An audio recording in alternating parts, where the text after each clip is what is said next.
Hello everyone, আসসালামু আলাইকুম। আবারও চলে আসলাম আরও সুন্দর একটা রেসিপি নিয়ে। সন্ধ্যায় কম বেশি সবাই নাস্তা খেয়ে থাকি, চলেন আজকে একটা ঝটপট নাস্তা বানিয়ে ফেলি শুধুমাত্র একটা ডিম দিয়ে। এখানে আমি একটা ডিম নিয়েছি আর দিয়ে দিয়েছি অল্প পরিমাণে লবণ এবং 1.5 চা চামচ হচ্ছে চিনি দিয়ে নিয়েছি। তারপর হচ্ছে একটা কাঁটা চামচের সাহায্যে আমি ভালোভাবে ডিম, চিনি এবং লবণটা ঘুটে নিচ্ছি। আর এই যে দেখুন আমার ঘোটা কিন্তু শেষ। এখন আমি হচ্ছে আটা দিয়ে নিচ্ছি, চাইলে আপনারা ময়দা দিয়েও করতে পারেন, কোনো সমস্যা নেই। অল্প অল্প করে হচ্ছে আমি আটাটা দিয়ে নিয়েছি। এখন এগুলাকে ভালোভাবে একটা ডো তৈরি করে নিব।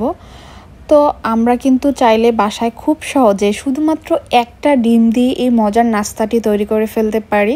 আর চায়ের সাথে ভিন্ন রকমের একটু নাস্তা হলে খুব ভালোই লাগে। প্রতিদিন তো আর একরকম নাস্তা খেতে আমাদের ভালো লাগে না, তাই না? তো এই যে দেখুন আমি কিন্তু মেখে নিয়েছি ভালোভাবে। আস্তে আস্তে এটা কিন্তু একটা সুন্দর ডো হয়ে যাচ্ছে। আর ডোটা তৈরি করে কিছুক্ষণ রেস্টে রেখে দিতে হবে অবশ্যই। তো আমি কিন্তু 30 মিনিটের জন্য এটা এখন ঢেকে রেস্টে রেখে দিব। সো ফিরে আসছি 30 মিনিট পর। তো এই তো 30 মিনিট হয়ে গিয়েছে। এখন আমি এটা বেলে নিব। দেখুন কি সুন্দর করে ডোটা ফুলে উঠেছে।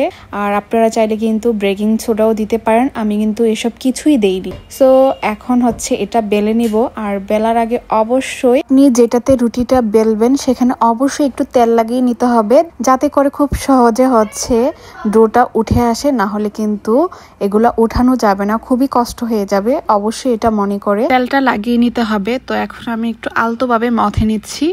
এখন হচ্ছে এটা বেলার পালা। তো আমি এটা একটা রুটির মতোই বেলে নিব। আর যেহেতু আমি এখানে বেশি পরিমাণে ডো নিয়ে নেই, সেহেতু আমি এটা দিয়ে একটা রুটি বানিয়ে ফেলবো। একেবারে পাতলাও না, একেবারে মোটাও না, এরকম টাইপের একটা রুটি আমরা বেলে ফেলবো। সো আমি হচ্ছে এখন রুটিটা বেলছি, যদিও একটু কষ্ট হচ্ছে, তাই একটু ঘুরিয়ে ঘুরিয়ে নিচ্ছিলাম। তারপরও তেলটা দেওয়ার কারণে কিন্তু সুন্দর করে উঠে আসছিল।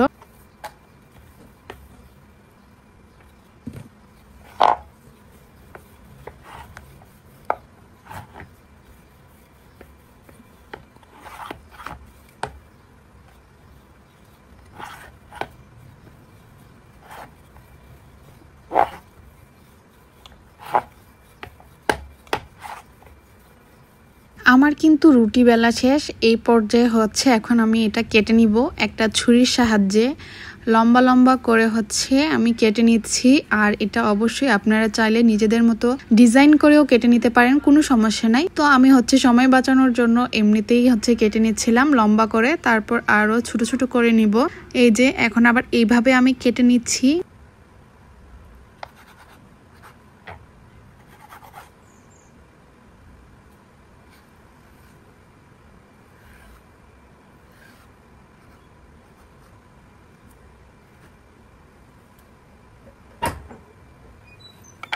আমার কিন্তু কাটা শেষ। এখন হচ্ছে আমি একটা প্লেটে নিয়ে নিচ্ছি। তো আবার ভাবলাম যে কাটা চামচটা যেহেতু আছে, এটা দিয়ে দেখি একটু নকশা করি। সো এটা দিয়ে হচ্ছে আমি একটু ডিজাইন করে নিচ্ছিলাম। এটা আপনাদের ইচ্ছা, আপনারা যে কোনো ডিজাইন করতে পারেন, আবার নাও করতে পারেন, কোনো সমস্যা নেই। তো যেহেতু আমি হাতের কাছে কাটা চামচটা ছিল, তাই এটা দিয়ে একটু খোঁচাচ্ছিলাম। মনে হচ্ছিল যে না, একটু সুন্দর লাগছিল, বিস্কিটের মতো মনে হচ্ছিল। তা আমি হচ্ছে একটু হালকা ডিজাইন করে নিলাম। এখন হচ্ছে এগুলো ভাজার পালা। সো আমি চলে গেলাম চুলায়। আর এখানে একটা কড়াইতে আমি তেল দিয়েছি, যেহেতু এগুলো ডুবো তেলে ভাজতে হবে, তাই আমি বেশি বড় একটা কড়াই নিয়ে নেই, ছোটখাটো একটা কড়াই নিয়েছি, সেখানে দিয়ে দিয়েছি তেল। তো তেল গরম হয়ে আসলে হচ্ছে চুলার আঁচটা একটু কমিয়ে দিয়ে দিচ্ছি। দেখুন আস্তে আস্তে কি সুন্দর করে ফুলে উঠবে।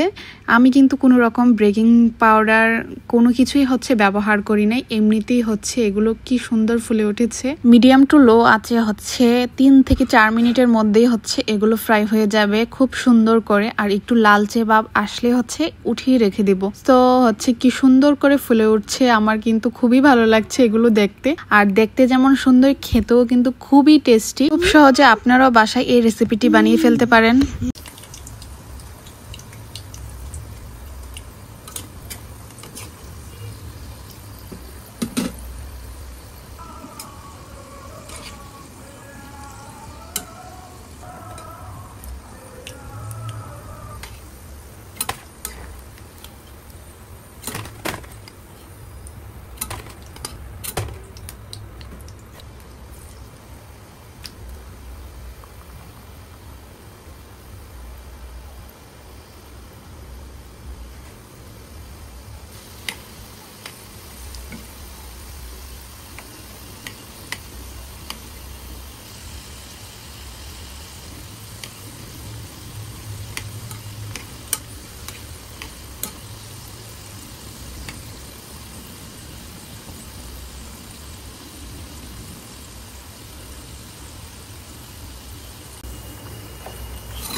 যে দেখুন ভাজা কিন্তু হয়ে গিয়েছে, আর অফ ক্যামেরা বাকিগুলো আমি ভেজে নিব। আর কি সুন্দর করে ফুলে উঠেছে দেখে কিন্তু বোঝা যাচ্ছে। তো চাইলেই কিন্তু বিকেলে কিংবা সন্ধ্যার নাস্তায় এরকম একটা মজার রেসিপি শেয়ার করা যায়। সো আমি কিন্তু আপনাদেরকে ভেঙে দেখাচ্ছি, ভিতরে কিন্তু কোনো কাঁচা ডো নেই, অনেক বেশি মজাদার ছিল, দেখতেও কিন্তু অনেক সুন্দর লাগছিল। সো আজকের ভিডিও এই পর্যন্তই। ভিডিওটি কেমন লেগেছে অবশ্যই জানাবেন এবং ভালো লাগলে চ্যানেলটি সাবস্ক্রাইব করবেন। আল্লাহ হাফেজ।